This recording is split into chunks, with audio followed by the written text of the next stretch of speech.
Cinema பாட்டும் memory ஆகுது. இது சப்ஜெக்ட் மட்டும் ஏன் மெமரி ஆக மாட்டேங்குது? நான் இன்னைக்கு பெரிய ப்ரொஃபசர் தான். என்னுடைய கார் ஏதோ அங்க நிக்குது. என்னுடைய ஓன் கார், என்னுடைய ஓன் ஹவுஸ், என்னுடைய ஓன் எல்லாமே எனக்கு இன்னைக்கு ஓன்ல இருக்கு. எல்லாமே நான் படிச்ச படிப்பால வந்தது. ஆனா ஒரு சினிமா பாட்டு மனப்பாடம் பண்ணி ஒன்னும் சம்பாதிச்சது இல்ல. நான் எந்த பாட்டை மனப்பாடம் பண்றேனோ அந்த படம் எடுத்தவன் தான் அதை சம்பாதிப்பான். அவன் சம்பாதிக்கணுமா நான் சம்பாதிக்கணுமா நான் தான் முடிவு பண்றேன். என்னுடைய மாச சம்பளம் யூஜிசி ஸ்கேல் 1,65,000 மட்டும் கையில வரும் மாசத்துக்கு. 2 hour தான் class. 12 CL, 15 ML, 20 EL, private affairs, அப்புறமா செமஸ்டர் ஹாலிடேஸ்லாம் பார்த்தோம்னா ரொம்ப குறைஞ்ச நாள் தான் வேலை. எது சினிமா பாட்டு மனப்பாடம் பண்ணி கிடைச்ச வேலை இல்ல, பாட மனப்பாடம் பண்ணி கிடைச்ச வேலை.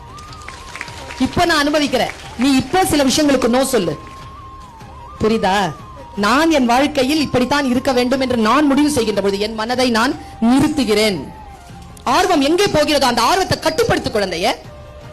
நான் வந்து ரிலாக்ஸ் ஆகி ஒரு சில விஷயங்கள்ல என்ன அப்படியே தண்ணி மாதிரி இதை இந்த பாட்டில் இப்படி கீழே கொட்டிட்டேன்னு வச்சுக்கோங்க, ஃபுல் பாட்டில் அது பாட்டுக்கு ஓடிரும். அப்படி நிறுத்தணும் பாட்டில், மனசு அப்படி நிறுத்தணும். படிக்கும்போது அப்படி நிறுத்தணும். நான் ஒன்னு சொல்றேன், இந்த உலகத்திலேயே ஒரே ஒருத்தர் தான் நம்மளை காப்பாற்ற முடியும், அது நாம மட்டும்தான். நான் சொல்றதெல்லாம் கூட கரைஞ்சு போயிடும். உன்னை நீ தான் காப்பாத்திக்கணும்.